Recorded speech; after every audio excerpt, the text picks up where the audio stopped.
Welcome to Policy RX with the Rock Doc. I'm Eric Murdoch, coming to you from the doctor's office in Estes Park, Colorado. In this episode, we are featuring Chris Schulte. Chris Schulte has been a professional climber for many decades. He is a poet, a writer, a philosopher, and most importantly, an iconoclast who's been part of the climbing culture for a long time. Chris grew up in Texas. He's lived in Colorado and spent loads of time in Switzerland and France, and is now holed up on the east side of the Sierra. Welcome to Policy RX, Chris. Thanks for having me, Eric. It's good to catch up. Been a minute. Let's get into it. So I've been reflecting a lot on what we collectively accomplished in Washington, D.C., which culminated, obviously, in a new law, the Protecting America's Rock Climbing Act, which really saved tens of thousands of climbing routes in 28 different states, including Yosemite and the Diamond and all sorts of wilderness areas. And you had a front row seat to the whole thing. When you first started going to DC, when we first asked you to join us in DC to share what it is to be a climber with Capitol Hill, we were introducing the idea of the importance of climbing, the importance of America's climbing legacy to Capitol Hill. And to you, you were learning about how you pull the levers and how does this all work? How do you go to DC and make change? Can you talk about your first time in DC when you were introduced to the strategies and tactics that everyone uses to make laws and to change policies and to push back and support on different things related to recreation and public lands and climbing? What were you thinking?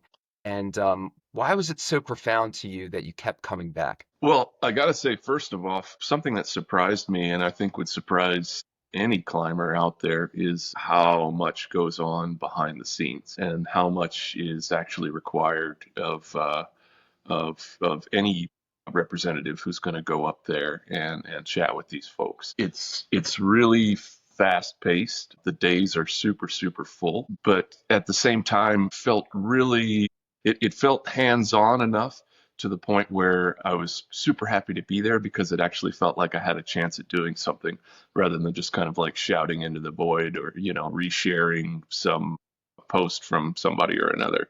So the actual hands-on and face-to-face experiences that we had there, it was really kind of bolstering, kind of uplifting. It gave me a little bit of hope because I don't know. I think the average person, when we think about the overall machinations of our political and governmental systems, like I think a lot of us feel pretty removed from the whole process. I want to say probably more than 90% of us, the biggest involvement folks have is, thinking about voting for 6 or 8 months, once every 4 years. But really what it is, what really kind of came home to me, especially on the first trip out there, was that there's no one single meeting. There's no real quick, lay it out, handshake, all right, we're done.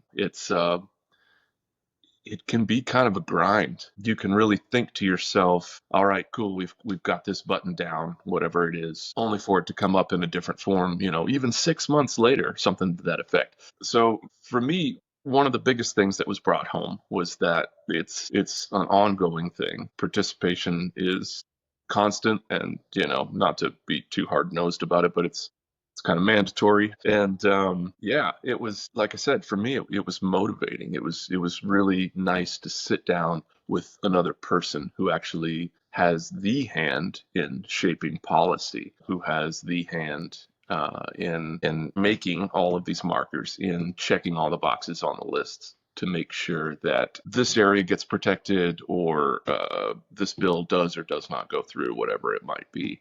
And well, especially on the first trip, I feel really lucky to have had yourself just a few steps in front, kind of leading the way, because it was, yeah, it was a little bit disorienting at first.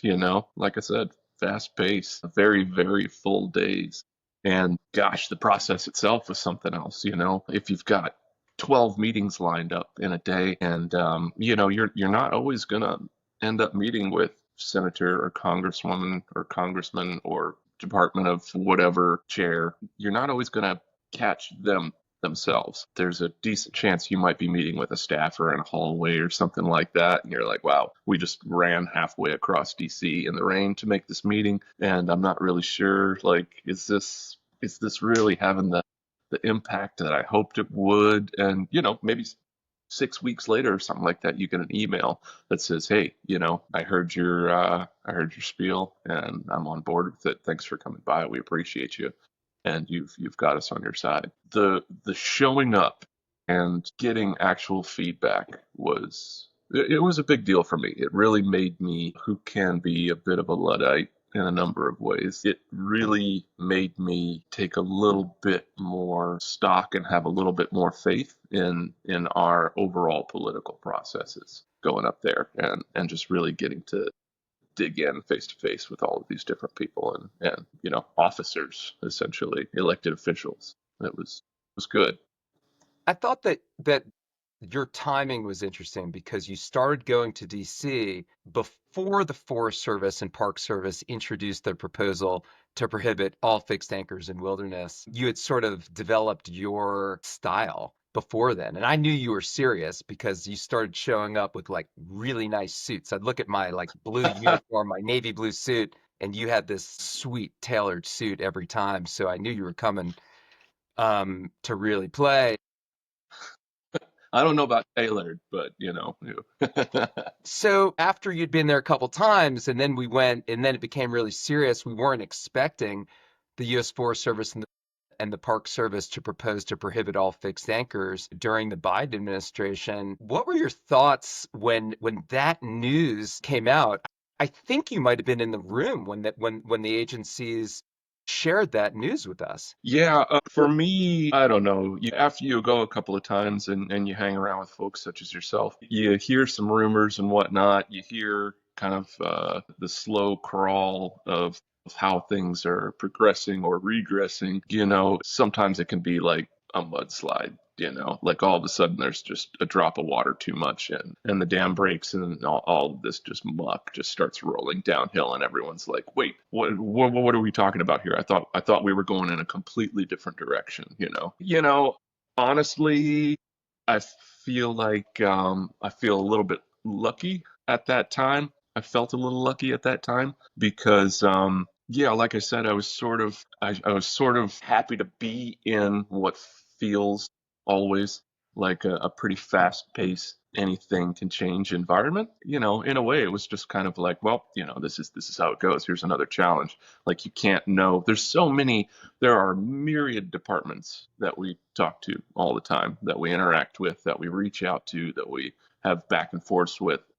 In a way, you kind of just can't be surprised at anything that comes up, even if it is this huge blindside, broadside. Like, that's just kind of how it goes. Maybe that's why it's an advantage to being a climber, sort of being able to deal with these weird, tricky situations and just rolling with the punches. But after the Forest Service and Park Service came out with that, you were in DC, and we had scheduled an evening session where we invited a bunch of congressional staffers and DC insiders. We had kind of a packed house one evening. And it was sort of our job. We all knew it was our mission to socialize these ideas of like why Capitol Hill should care about our issue. There were so many other things going on. We knew that we wanted this needed to be a bipartisan issue. We had to compel both the Democrats and the Republicans that this is something that they can get together on and push back on, which they eventually did. But before that was even in play, but when people were just getting introduced to the idea, you go up on stage in a small townhouse in a small setting. Everyone had drinks and was sitting around and didn't know what to expect. And I asked you to share a slideshow and to sort of explain to people what the value of climbing is. And I said to you, Chris, you got 5 minutes to talk to all these congressional staffers. This is the beginning of sort of this next movement in the campaign. And you were up there for 20 minutes, 30 minutes maybe. And you were going into the history of climbing. And then you started talking about Texas and guns and just went off. And people were getting really nervous. And I was getting nervous. And then in the end, I realized this was the best thing that happened. People are going to remember this. And that really set the stage. people in Capitol Hill knew about climbing even more than they did before after that. You got covered in the DC gossip rag after that. I remember the next day it came out and it had a big impact on people. It certainly made people uncomfortable. And I'm wondering what was going on. How did you like what were you thinking when you had that opportunity and how did that play out? Or was it just kind of stream of consciousness? Man, maybe a little bit of both. I remember you set both of us, Colette and I, up with a 5 or 10 minute slot to throw out a slideshow. And true to form, like my very first slideshow as a athlete or ambassador ever, I went way over time. If I remember the offices that we were in with some of our friends and partners there, it was kind of a little bit of a wine and cheese deal. Yeah, all of a sudden here I am up in front of what felt like half of DC trying to explain what climbing is in terms that maybe meant something to them. But really what I wanted to do, you got me there. I don't remember talking much about guns, but I do I do remember wanting really desperately to connect these folks that work within this full-time political sphere. I wanted them to connect climbing to the outdoors with a capital O, Remember really what I wanted to do is to connect the perception of climbing to the rest of the outdoors. Because honestly, like as a user group for many, many years, climbers have taken a whole lot of pride in being sort of outliers and a little bit weird, a little bit rebellious and whatnot. And in some ways, that can make a lot of us feel a whole lot holier than thou. And that doesn't really play with the majority. We live in a democratic constitutional republic, what have you. When it comes down to appealing to people, you kind of have to remind them. You have to focus on a majority, and you have to remind them that we are in many ways a part of that. So for me, in that moment, it was super important to make that connection. That we're out there. Some of us like the way I came up climbing. I didn't just there weren't really any climbing gyms at that time, especially where I lived. So the way I came up climbing was it's something that you sort of arrived at. You started camping, hunting, fishing, whatever it was, you did outdoor stuff, right? And then at some point you almost like either stacked the skills that led you to climbing. Yeah, maybe I'll say it that way, I think. And so it was a lot different when I started climbing than it is now, where you can live in some massive metropolitan area with six gyms to choose from, and you go in to just check it out one day, and a pair of shoes and a bouldering pad, and you're a climber. But yeah, to to cut to the meat of your question, I just really wanted to sort of connect us all, anyone who enjoys the outdoors, who utilizes public lands, who participates in kind of, to me, the best part of this country is kind of the freedom to walk around and be in some of these places. That's one of the most important parts to me, anyways, is to be able to get out and get away. And I wanted to put ourselves as climbers sort of in the same box, on the same level as this huge pool of users out there that folks are a little bit more familiar. Yeah, I think everyone in the room felt like they were part of something, like an insider group, that they were exposed to something exciting. So I think that everyone in the room really felt like they were part of something special. And I think after that event, there was just a better understanding of why climbing is important to our country, why this interesting climbing history is something of value at that regardless of party, people should support and remember. You know, can I interject there Yeah. for 1 second? You reminded me of something. I did, in that particular presentation, really try to focus on the history of climbing in the United States because, at the time when this package first came up that said, hey, we're going to prohibit fixed anchors, which means everything from, a bolted belay or rappel to like piece of webbing around a rock or a fixed nut or something, you know, an emergency rappel gully or whatever. It was so ludicrous to us. You remember? Like I remember saying to you, this is ridiculous. Why are you even worried about this? This will never ever happen. We've been climbing in this country for over 100 years. We're just going to show them a bunch of black and white photos of American rock climbing history, and they'll be like, "What? We can't do this." And it turned out months later to not be like that at all. We kind of got a little bit close. We cut it pretty darn close, didn't we? So I do remember really trying to, in addition to bringing climbers into the wider user group, the wider perception, I also wanted to really set us a foundation historically to say, we've kind of been here longer than any ideas that you may have here in prohibiting these things. So you've talked a lot about the history of climbing and maybe some of the changes, but I'm wondering what your perspectives are because you've been climbing for probably close to 4 decades. What do you think is most profound about the changes in climbing that you've seen? And then also, the core of climbing in a lot of ways has not changed. And yes, there's some differences in the way people look and the styles of which people climb, but perhaps the core, the foundation, what it feels like to be out there. And I think that's the reason why folks like you and I are committed to being lifelong climbers. What are your thoughts on how climbing has changed and what stayed the same? That's a great and huge question. I want to say just off the cuff, one of the biggest things I think that has changed about climbing, sort of going back to what I was trying to build on earlier, is that accessibility is so different now, isn't it? Like you can be 6 years old and go climbing indoors and experience everything from like bumbling up the multicolored routes that the holds feel like kind of like crayons to walking over here and doing, getting on, touching the starting holds, trying a World Cup level route, and it's right there and it's right in your face, and anybody can do it.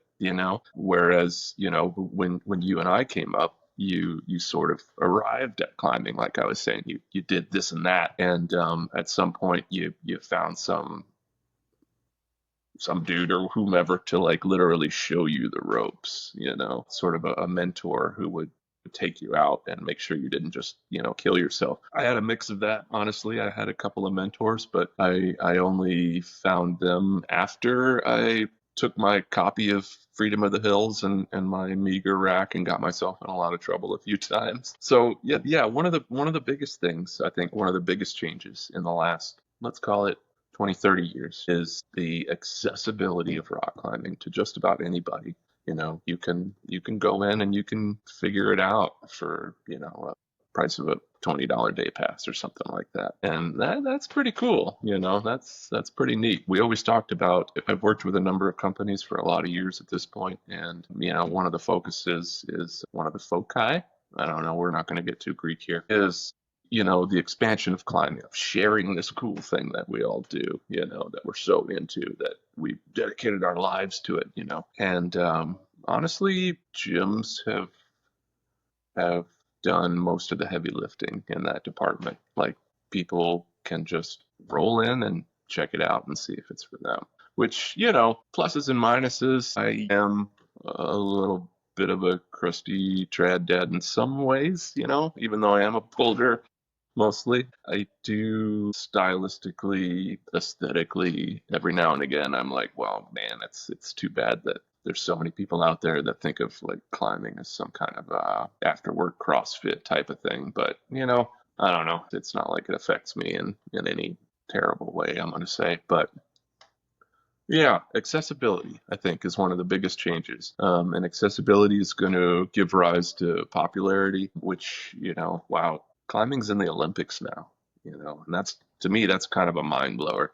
And that changes kind of a lot of things in a few departments, everything from marketing and needs of companies for professional athletes and ambassadors, the focus on gyms in certain areas, and just what the overall trajectory it is for this entire sort of subset of climbing. There's people that they they spend 90 something percent of their time indoors training or just having fun or competing or whatever. So that's interesting to me as well. I never would have thought, having definitely come up outside, that there would be such a huge division of people that were entirely focused on plastic. Now, having said, how has climbing stayed the same? I mean, it's almost the same answer. Accessibility and increase in numbers is gonna, it's really just gonna, as you expose more people to it, you're just gonna find the same people who got into it for the same reasons you did. I guess the difference and the same, it really all depends on your perspective, doesn't it? Yeah. And your slot in the timeline of climbing. So, I'm heartened in a lot of ways by seeing folks, especially through, let's say, social media, because I kind of live in the middle of nowhere. So most of my contact with people and what they're into these days is kind of through little clips or videos or movies or magazine articles or something like that. But I see folks out there and kind of a growing number of them as well who they're into it for the same reasons that you and I got into it. Like they appreciate being outside. They appreciate going to these places. They appreciate the aesthetics of a line. It's not just the movement. It's not just the difficulty. It's not just the whatever it is. List the reasons.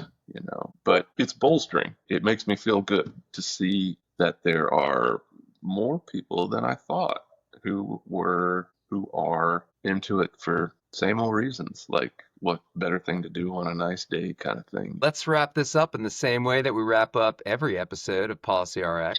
You got anything going? Any projects, any trips coming up in the near future? Man, summer has summered here on the east side. I live just about half an hour from South Lake Tahoe, kind of I'm on literally on the California-Nevada border. It's in the yard right here, about 100 yards away. But it's getting hot, and I kind of just sort of maybe put a pause on a boulder problem project I've been working on since last September. Really low percentage move, just really weird party trick, no-handed techie slabby dyno to a sloper that's so bad it's hard to hold just in isolation, just to like hang there on this thing. A couple of weeks ago, I did the move finally and did the mantle and was like, here we go. And then it got hot.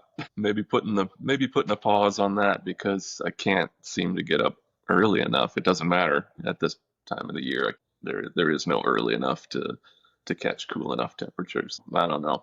On one hand, I'm kind of watching the weather to see if there's a cool front moving through. I might go give it a shot, and then again, I might just wait until September and see how that treats because it's fairly tall. Slipping off the sloper on the top is pretty jarring. So I might just wait till it cools off. But otherwise, in 2 weeks, Jess and I are going to Chamonix and Fontainebleau. We're going to spend a couple of weeks sort of bouncing around in the mountains. Her birthday is coming up at the end of the month, so we're going to hang out over there for a little bit. And gosh, after that, I guess the nearest thing I'm looking at, I'll be out in Indian Creek in the Bears Ears this autumn to drop by with some of the Access Fund crew and hang out with those folks. Don't know, maybe you'll be there as well. Drop in, stack a few rocks, build a little trail.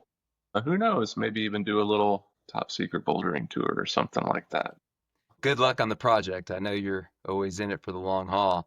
Thanks Yeah. for thanks for joining us on Policy RX. It was really interesting talking to you. And as I told you before, I think one of the values of this show is that we're able to memorialize all of these stories that really played a significant role in getting the Protecting America's Rock Climbing Act passed. And I think it's really important that we make sure to keep these stories in mind so that future generations can reflect back on what it took to do this. And you certainly played a large role. So we're all really appreciative, not just at the Access Fund, but the climbing community at large for all of your efforts and your commitment to representing the climbing community on Capitol Hill. So with that, we're going to end this episode. Thanks everyone for watching. Tune in for the next one. Take care, everyone.